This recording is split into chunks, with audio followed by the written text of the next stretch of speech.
warahmatullahi wabarakatuh. Bismillahirrahmanirrahim.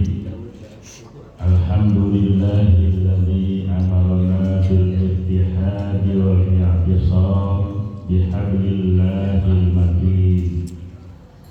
Wassalatu wassalamu ala nabiyil karim sayyidina wa maulana Muhammadin wa ala alihi wa sahbihi ajma'in, amma ba'du. Inni tawakkaltu 'ala Allah rabbi wa rabbikum ma min dabbatin illa huwa akhidhun bi nasiyatiha inna rabbi 'ala siratin mustaqim. Para guru, para kiai, para ulama yang saya muliakan, Ketua Umum Majelis Ulama Indonesia Kecamatan Pademangan, Kiai Haji Slamet Sugoro, Ketua DNI Kecamatan Pademangan, Kiai Haji Amin As-Salam, yang baru saja berikan sambutan dan beliau akan ke kampung halaman. Hadir Sekretaris DNI Pademangan Haji Amrullah, Pak Camat, Pak Lurah Pademangan Barat, Lurah Pademangan Timur, Lurah Ancol, ada Pengurus Forum Khotbah Pademangan, ada FKDN, juga ada FK Hulu, Ketua RW 012 Kelurahan Pademangan Barat, LMK, para Ketua RT di lingkungan RW 012 Kelurahan Pademangan Barat, MC dunia akhirat Saswadi. juga pemanggilan kita Pak Haji Waluyo, Punya harta. Bapak Ibu sekalian yang semuanya saya muliakan dan dimuliakan Allah. Amin ya rabbal alamin. Andaikan umatku tahu nilai-nilai yang terkandung dalam sholat subuh, niscaya mereka akan datang ke masjid walaupun jalannya sambil merangkang, nyesot. Yang hadir hari ini adalah orang-orang yang tahu nilai-nilai yang terkandung dalam sholat subuh berjamaah. Yang belum tahu masih di rumah tidur. Hari ini kita memasuki hari keempat bulan Dzulhijjah tahun 1446 Hijriah. Ada dua ibadah besar di bulan Dzulhijjah, ibadah haji dan ibadah kurban. Bahkan di bulan Dzulhijjah inilah ketika kita masih berada dalam rahim seorang ibu, termasuk kalau sekarang ada ibu-ibu hamil. Yang hamil nggak Bu? Kedua ibunya nih, gak ada yang hamil ya. Kalau ada ibu yang sedang hamil di bulan Dzulhijjah, itu janin yang ada dalam kandungan bertalbiyah, labbaik Allahumma labbaik, labbaik la syarika laka labbaik, innal hamda wal ni'mata laka wal mulk la syarika lak. Itu juga yang pernah kita ucapkan ketika masih di alam kandungan seorang ibu. Artinya kita sudah menjawab panggilan seruan Nabi Ibrahim alaihi salam wa adzin bin nasi bil haji. Apalagi? Yaitu karijalau wa ala kulli dhamiri yatina min kulli fajjin amir. Diserukan, kita jawab, padahal dia belum lahir ke dunia. Artinya apa? Orang Islam itu dalam hatinya dia komitmen akan menunaikan ibadah haji. Pasti. Makanya kalau ditanya orang, saat kapan berangkat haji? Tahun besok. Saat kapan berangkat haji? Boro-boro haji. Berangkat. Kontrakan lagi belum bayar. Yakin kapan berangkat haji? Tahun ini belum, tahun besok saya berangkat haji. Tahun besok belum juga, tanya tahun besok. Bayar belum? Daftar. Daftar dulu.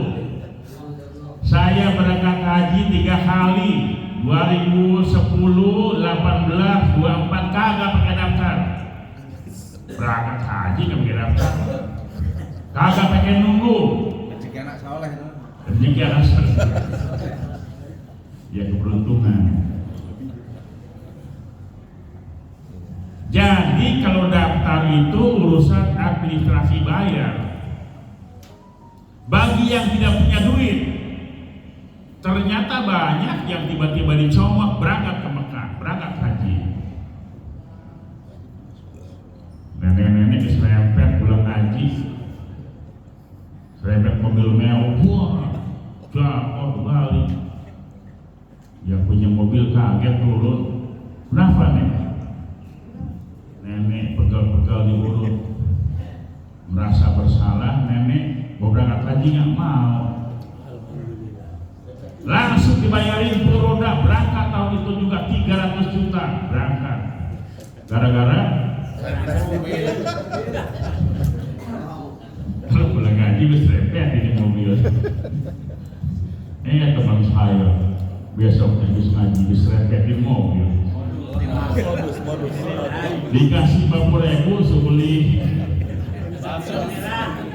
coba merah. Ini panggilan. Bapak Ibu sekalian yang saya muliakan, insya Allah konon kabarnya haji tahun ini adalah haji akbar.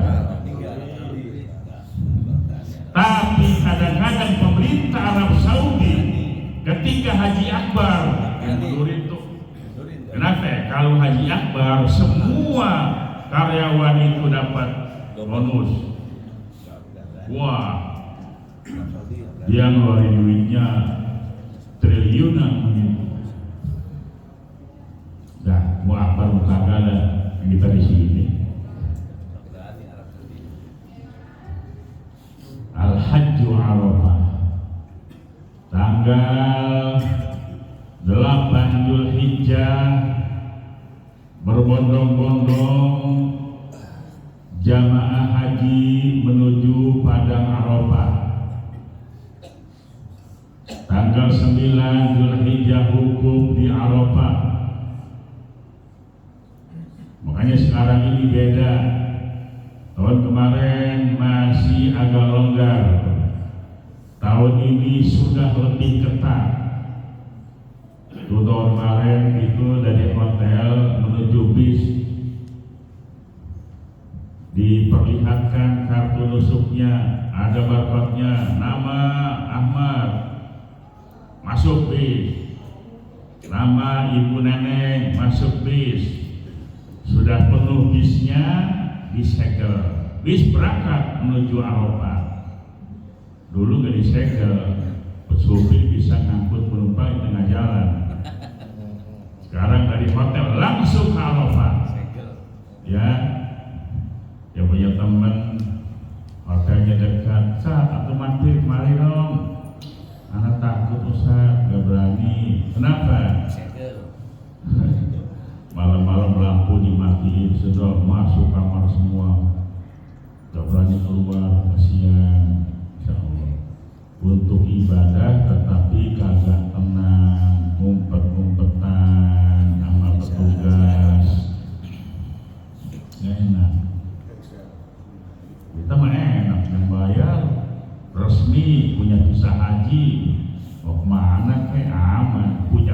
menusuk. Ya, haji ini adalah rukun Islam yang kelima. Man istata'a ilaihi sabila. Istitoah itu apa? Istitoah itu ada duitnya, badannya sehat, negara yang didatangi juga aman. Makanya banyak orang yang belum istitoah, maksain diri. Pokoknya saya berangkat haji. Kata dokter, kesehatan bapak, ibu tidak memungkinkan, tidak boleh berangkat. Udah. Enggak. Saya pengen mati di sana. Yang pengen mati malah nggak mati. Yang nggak pengen mati, mati. Itu urusan. Jangan pernah niatnya berangkat haji pengen mati di sana. Doa di rumah, ya Allah wafatkan saya di batas suci. Nggak boleh kita. Niatkan ibadah. Bihusnin niat. Haji, ya udah pada hafal lah, udah banyak haji. Ibadah yang kedua, ibadah yang besar adalah kurban. Jadi antara haji dan kurban itu di bulan Dzulhijjah.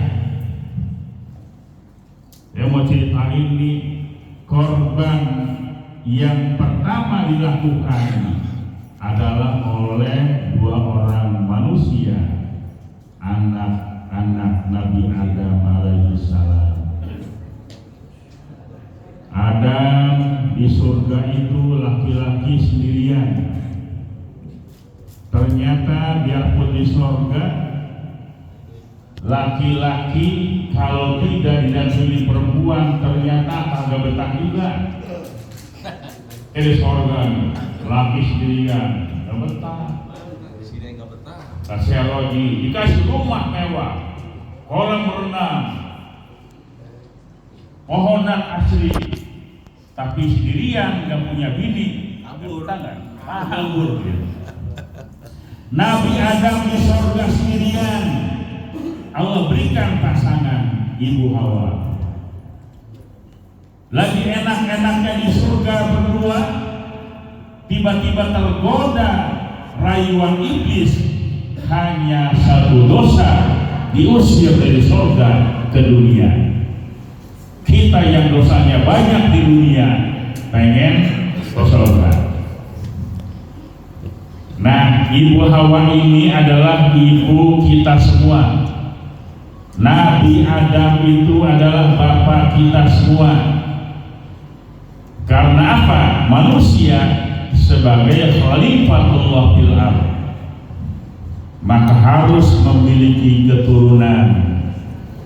Menurut satu riwayat itu Ibu Hawa itu hamil lahir sampai 20 kali.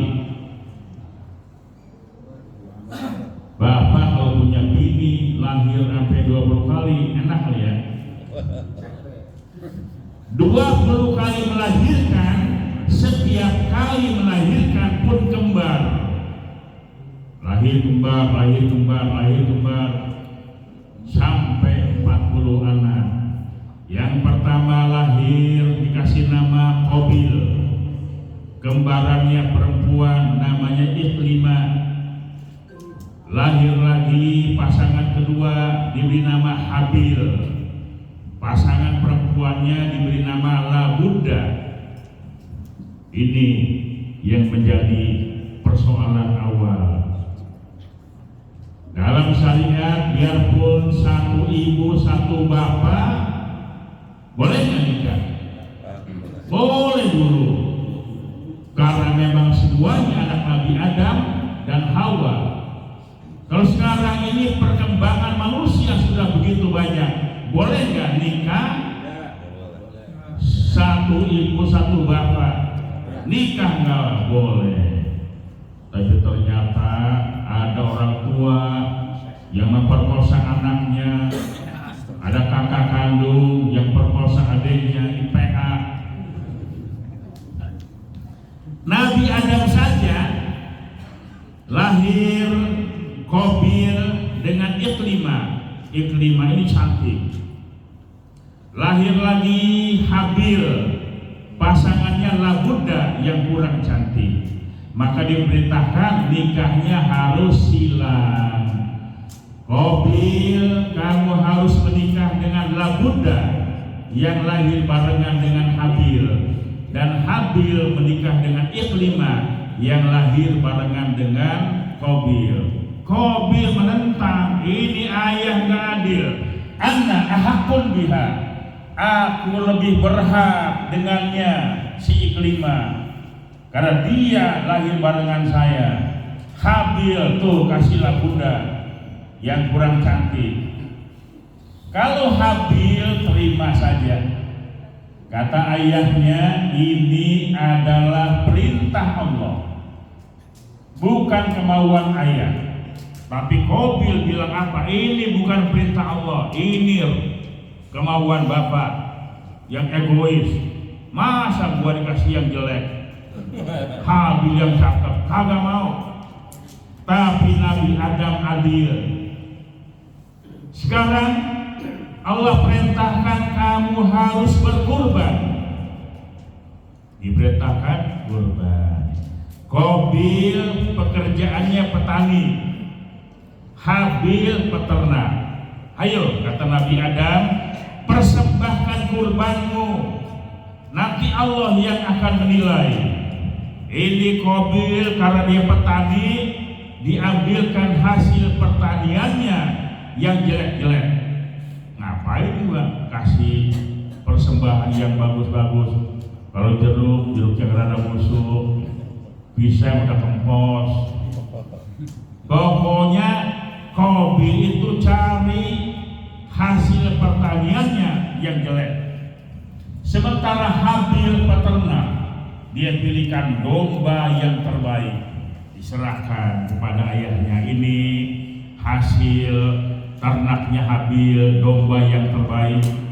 Ini hasil pertaniannya Qabil tuh, yang gua kagak doyan. Datang api dari langit. Ini beneran nih kalau ini nih, ada cerita emas dari langit. Api dari langit menyambut korbannya Habil. Korbannya Qabil didiemin, kagak diterima. Wa tulu alaihim naba'ai Adam bil haqqi idz qarraba qurbanan fatuqbila min ahadihima wa lam yutaqabbal min al-akhar qala la'aqtulanna qala innama yataqabbalullahu minal muttaqin.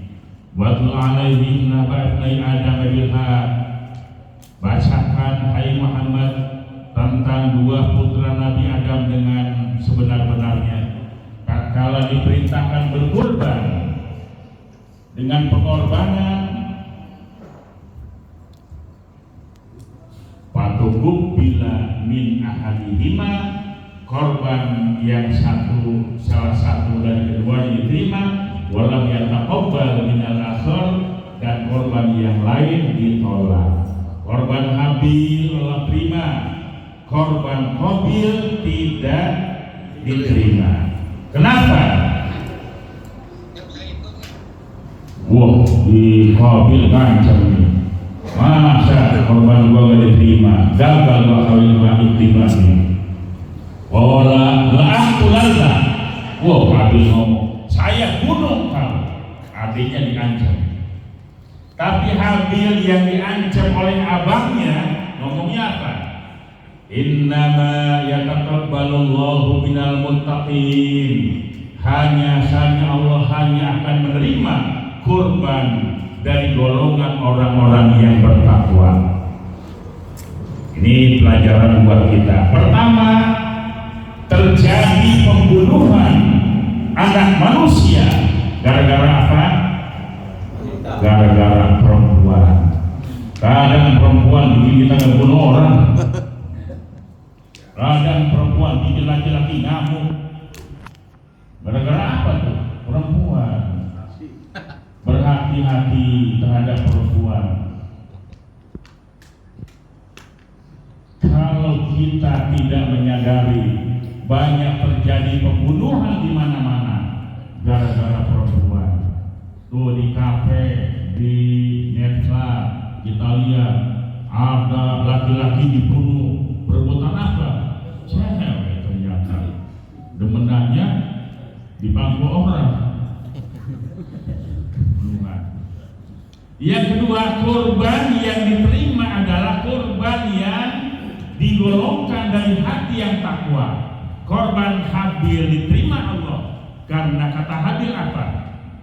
Innama yataqabbalullahu minal muttaqin. Allah hanya menerima korban dari hati golongan yang takwa. Qabil korban hanya buat memenangkan pertarungan perempuan.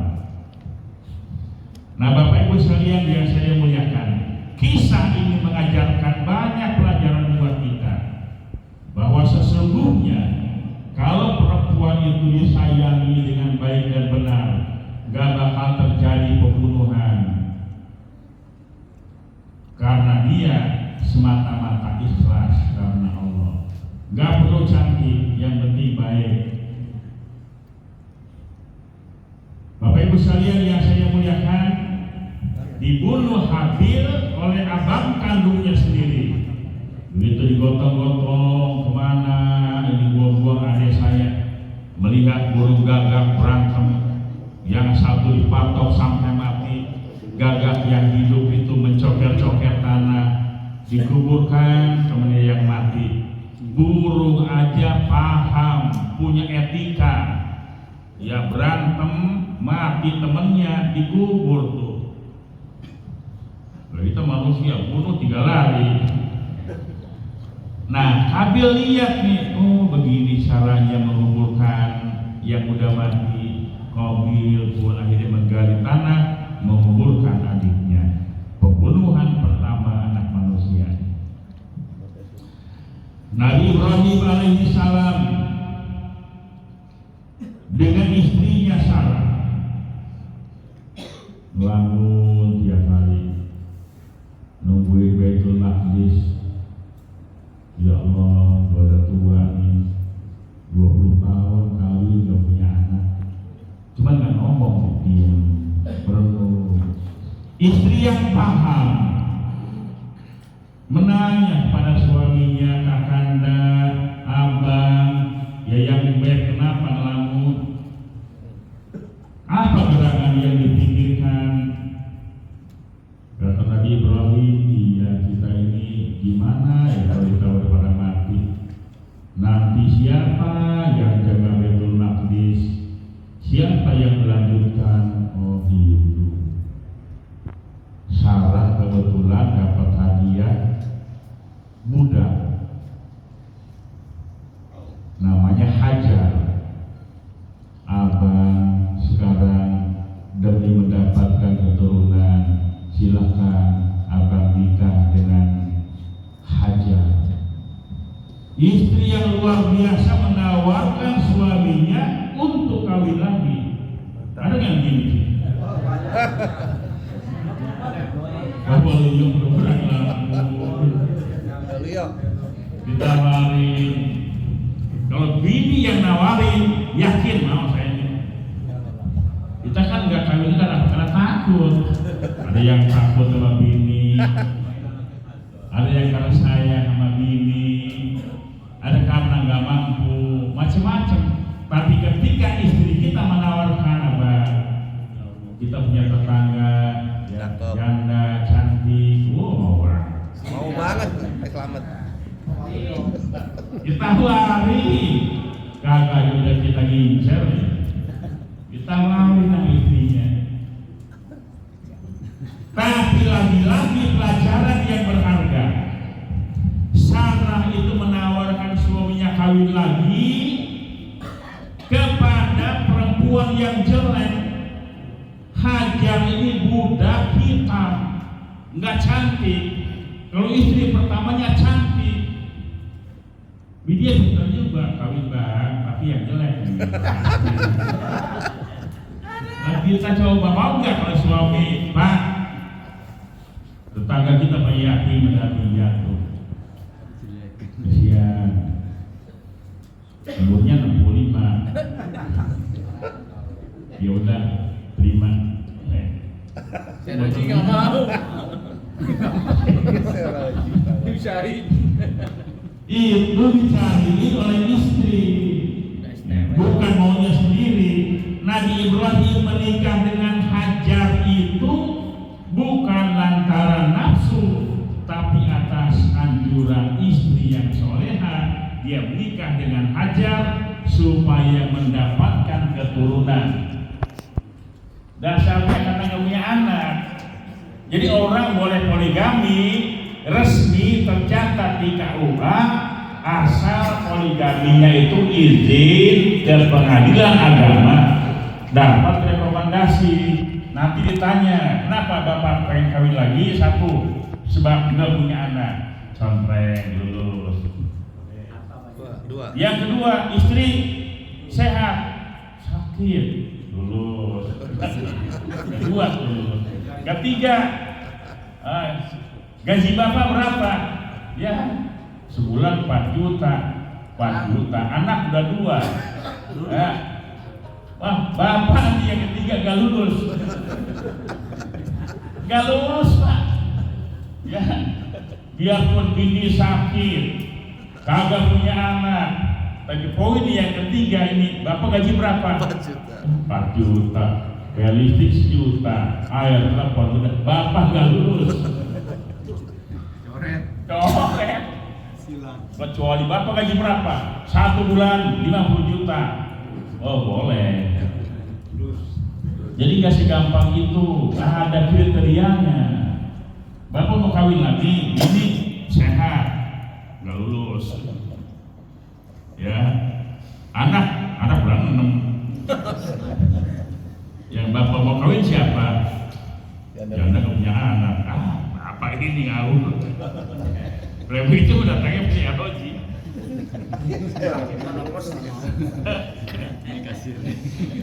Akhirnya apa? Nikah siri. Nikah siri. Oh nikah mah aklinun, nikah umumkan pernikahan itu biar orang tahu sekampung. Share di Facebook. Lu kawin lagi ya? Iya, gue share di Facebook nih, Instagram, di TikTok sekarang.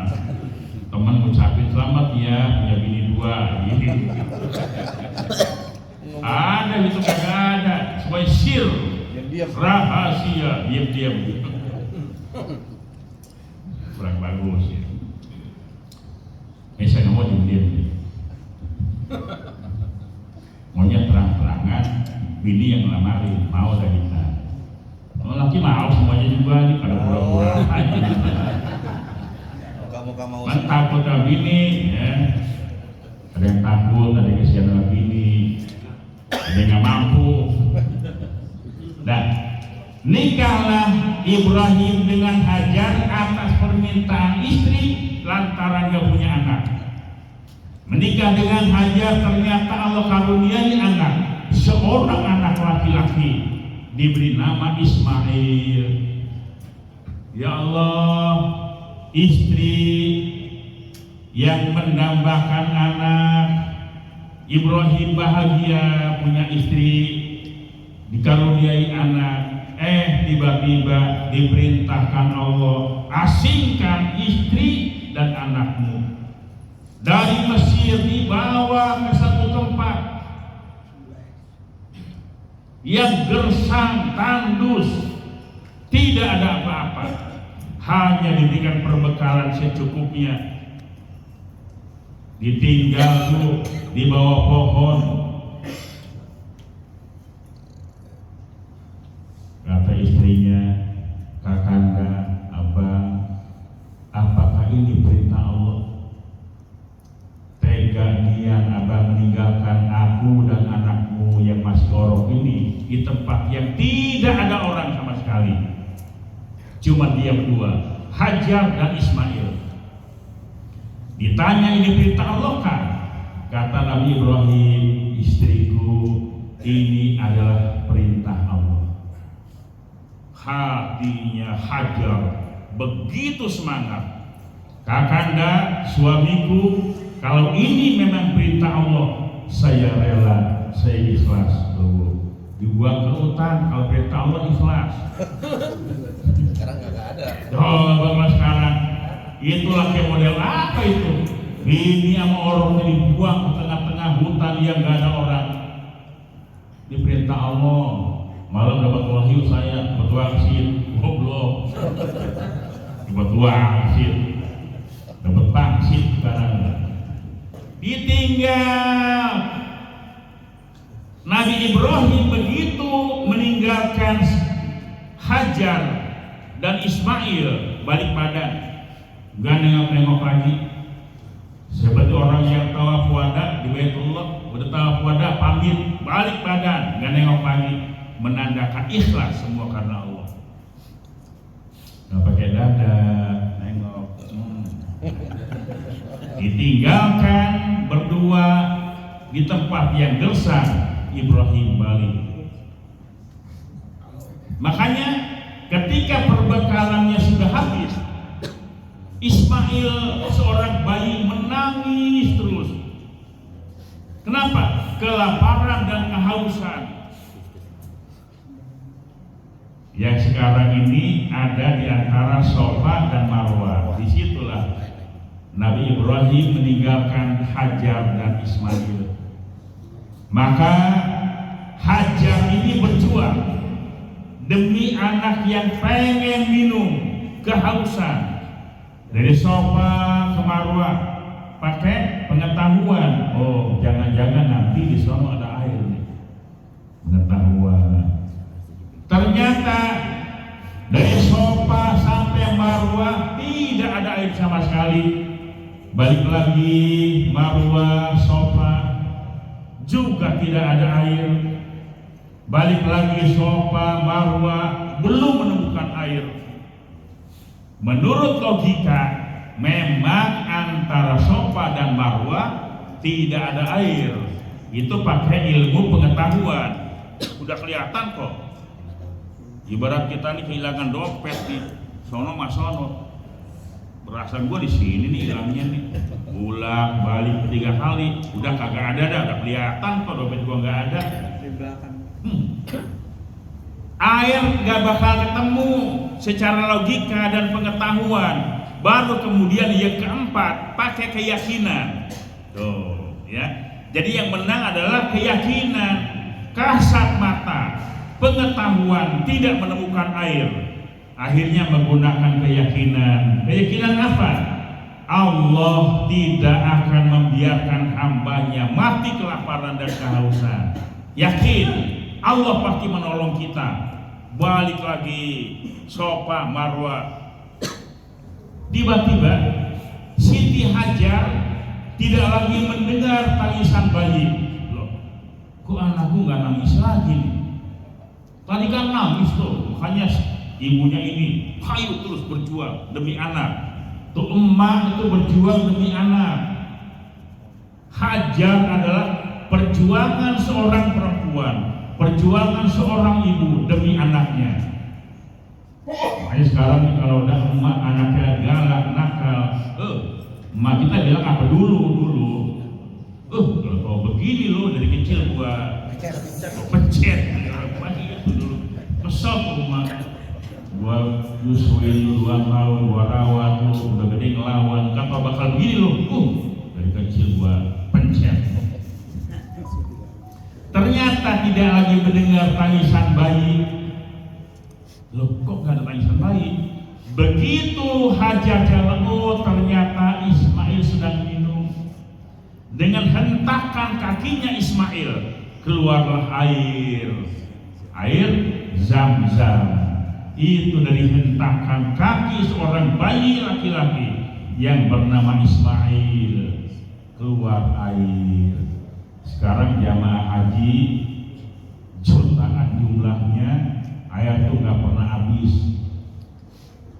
Air pam kalah kita. Wah, kadang-kadang kering, kadang kecil. Air Zam-Zam tidak pernah habis. Nih musim haji jutaan manusia Yang minum tiap hari di sono bebas minum. Nanti pulang jamaah haji dapat 5 liter. Tahun kemarin kita janji untuk Kemenak nambahin 5 liter tahun 2023. Ada hadiah lagi dari Kemenak 5 liter tambahan. Tungguin sampai sekarang. Mungkin jam-jamnya nggak datang kali, pesawatnya macet. Kagak tuh janji ya, mogok kali. Itu janji udah tambah girang tuh, jamaah dapat tambah 5 liter dari Kemenak. Sampai sekarang belum. Jadi belum datang ya. Tungguin aja udah. Jamaah dapat 5 liter ya. Itu yang resmi. Belanja nyolong. Lilit-lilit ke Papua. Kita takutin, awas periksa. Ini kadang-kadang polisi Arab begitu, kita malu petugas nih. Jangan coba-coba taruh jam-jam di koper. Nanti ketahuan dibongkar, bahaya. Iya. Urut jamaah. Begitu sampai bandara, Ustaz bohong. Apa lo? Aman nih. Kita jadi petugas gak enak. Iya, lu lagi aman kebetulan, ya gak aman dibongkar kelihatan. Jadi polisi Arab itu anggot-anggotan. Kalau orang sudah bilang edan eli. Anggot-anggotan. Berasa kita makan kuaci gini-gini. Lihat tuh ngelirik, gue senang, gue capek gue gitu. Lu lagi anggot itu. Lolos. Kita bertiga di jalan 55. Atau bawa gembolan, isi jam-jam. Dia udah capek. Bawa lu yuk. Terus biar yang belakang. Tuh boleh bawa jam-jam. Biar yang belakang. Besok awur-awuran. Makanya kadang kita nggak bisa salahin juga petugas. Udah kita, ya jangan bawa jam-jam di koper. Jadi ada yang lolos, ada yang enggak. Beda sama polisi kita. Polisi kita mah tegas ya.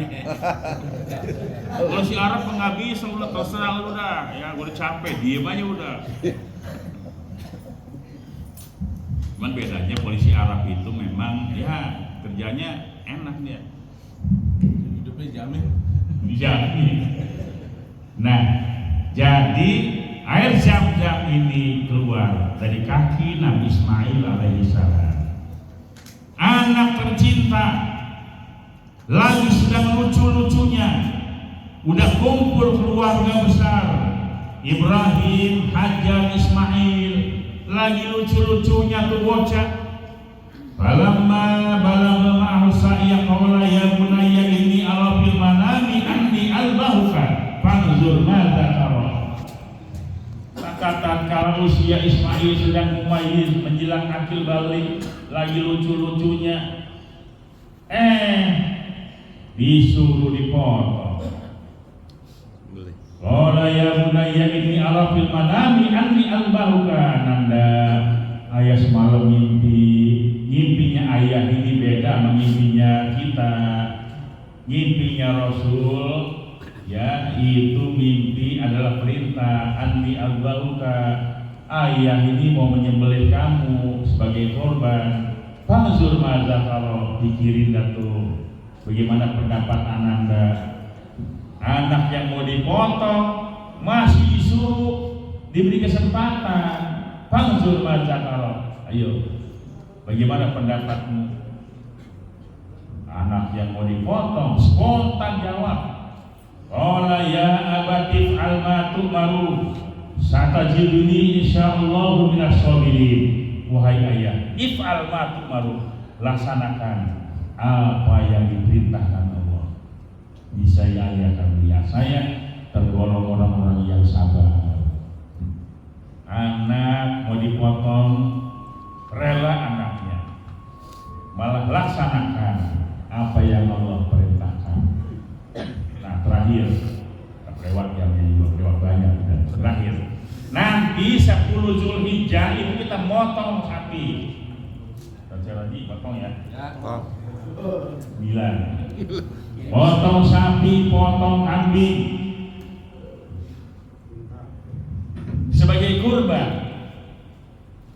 Nih, ketika sapi itu datang ke masjid, kambing itu datang ke masjid, ke musola atau di lapangan, yang paling girang adalah siapa? Anak-anak kecil. Malah tidak sedikit itu sapi datang dari truk, ronyolan dia cari rumput, kasih makan sapi. Yang begini yang kerjaan anak kecil, cari rumput, kasih makan. Girangnya luar biasa tuh anak kecil. Besok begitu sapi dipotong, kambing dipotong, tuh ngeliatin tuh bocah. Udah siang dia pulang ke rumah, ma makan ma, lapar, pakai dagingnya. Kalau emaknya orang tuanya kaya dengan mana, tinggal bawa ke sate Blora, makan sate. Atau orang tuanya dapat jatah dari panitia, iya nak bentar ya mama masakin dulu. Tapi ketika itu kebetulan orang miskin, orang tuanya jauh dari pendataan panitia, anaknya nangis minta makan pakai daging, kagak ngerti pokoknya daging mah. Karena gua lihat tadi banyak daging. Akhirnya apa yang terjadi? Hari itu adalah hari saling bertangisan, emak sama anak, nangis dua-duanya. Sedih nggak bu? Anak minta daging, ternyata kita nggak punya, nangis tuh anak. Anaknya nangis, ibunya lebih nangis. Ya Allah, anak saya pengen makan pakai daging. Kalau emak mah begini, biar emak nggak makan, asal lu makan. Begitu ya bu ya. Emak tuh, kita paham dari kecil. Masak setengah liter, anak 3 makan. Emak makan nggak? Emak mah gampang. Padahal emak nahan lapar, emak nahan tangisan hari itu. Siapa yang berdosa? Makanya anak-anak kecil itu didata. Toh siapa nama lu? Hujan. Bapak lu? Bapak saya Pak Ahmad. Loh Pak Ahmad namanya ada di sini. Lu lewat dah ya. Kenapa? Bapak lu didata, aman. Siapa nama lu? Potong. Lu tinggal di mana? Belah sono. Nggak didata nih bapaknya, data. Secomot aja kasih, dia pulang bisa ngebakar. Ini kan Pak Waluyo tadi semangat berkorban, banyak kan semangat bakar sate. Kesian buat orang yang pagi-pagi udah begitu suka sate sama arem, sampai sore dia nungguin. Nunggu Pak Waluyo gak ada menonton, tusukan baru udah dibeli. Akhirnya setelah hari itu tusukan sate apa arem? Pak Samad ya, Kiai tahu jawab ya, Ketua MUI. Jangan sampai ada anak kecil yang nangis. Kita mah yang tua-tua mana? Sering selamatan sih ya bukan lagi. Anak kecil, terutama yang jauh dari ya pendataan. Ada orang yang nggak punya KTP sini. Anak siapa lu tahu ada? Nah biasa gini, kalau giliran sembako, pembagian jatah itu pada muncul. Gue kan kenal dulu, terus sekarang ada. Biasa pada munculan. Yang pada tiarap itu pada bangun. Lu tiarap. Giliran suruh bersihin kandang sapi, lu tidur. Sekarang aja lu bangun. Itu udah biasa di mana-mana.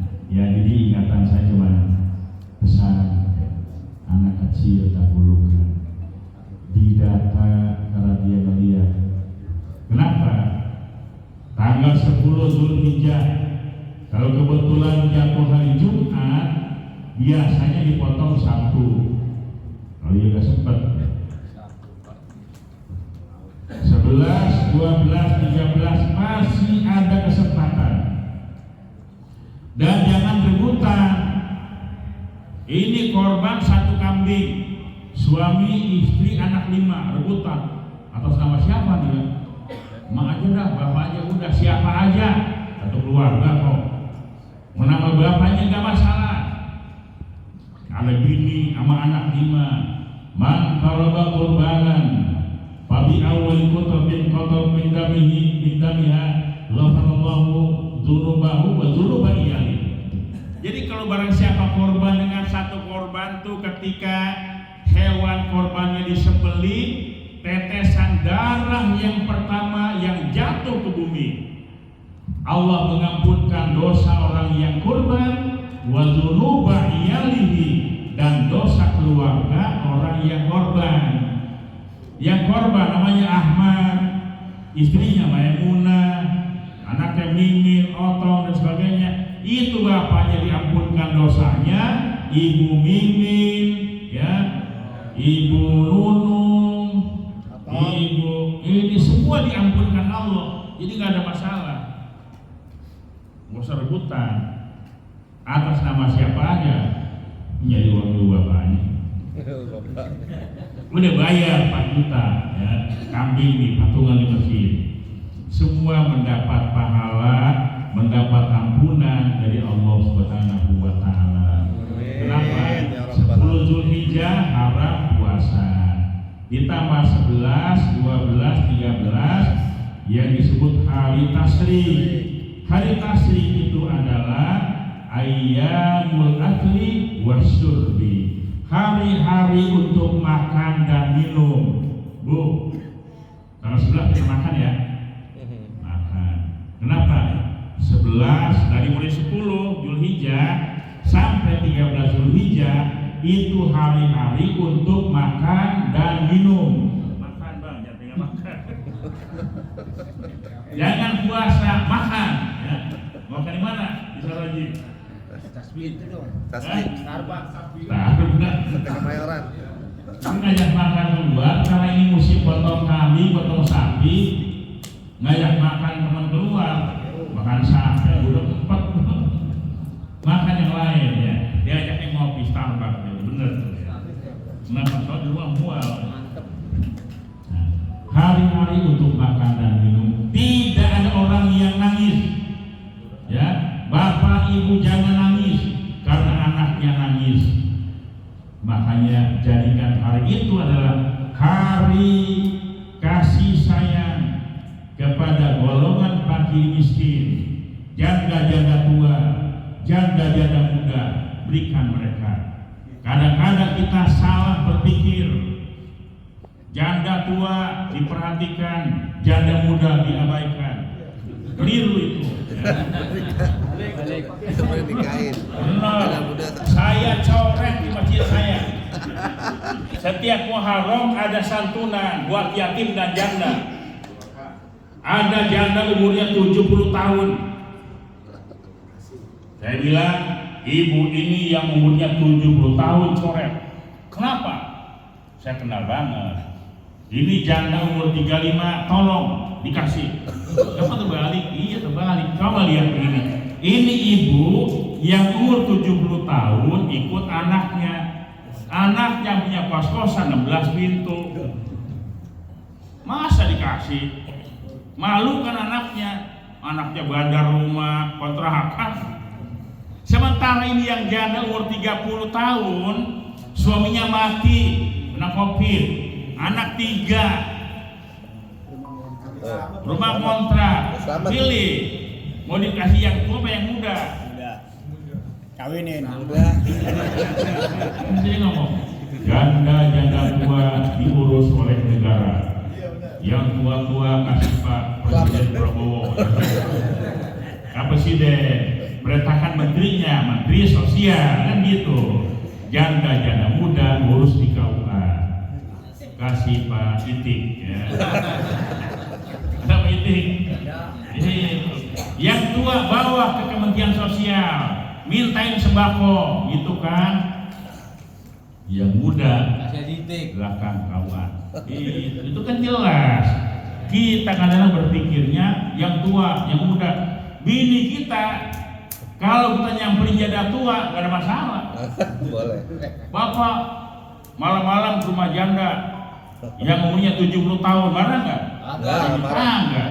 Tapi begitu nyamperin yang 35, dia curiga. Dia terbalik gini juga di jalan. Justru pada yang 70 tahun, Bapak ngapain, dia kan anaknya punya duit banyak. Gak usah Pak yang 70 tahun mah. Mendingan tuh yang 35 Bapak datengin tuh ya. Kesian anaknya 3. Mau gak? Mau. Datengin yang tua yang muda nih. Muda. Iya, pakai logika bener juga sih ya. Ini istri kayaknya tahu Pak, itu dia. Tapi nggak ngerti juga istri mas. Istri nggak ngerti juga. Nggak ngerti. Kesian anak 3. Udah Pak, kasih aja duit anaknya, dia dari kata. Dia kata Nabi, jangan kasih anaknya ruang, nanti fitnah. Anaknya santunin, daripada jadi fitnah, anaknya santunin namanya. Kawinin. Itu yang benar. Tapi kata istri kita, kasih aja anaknya Pak santunin, emaknya biarin aja. Nah, nyari sendiri. Biar sendiri. Jadi kan, mohon maaf yang sebesar-besarnya. Selamat menunaikan ibadah kurban. Kurban kita. La yanallahu luhumuha wa la dima'uha walakin yanaluhu taqwa. Bukan dagingnya, bukan darahnya yang sampai kepada Allah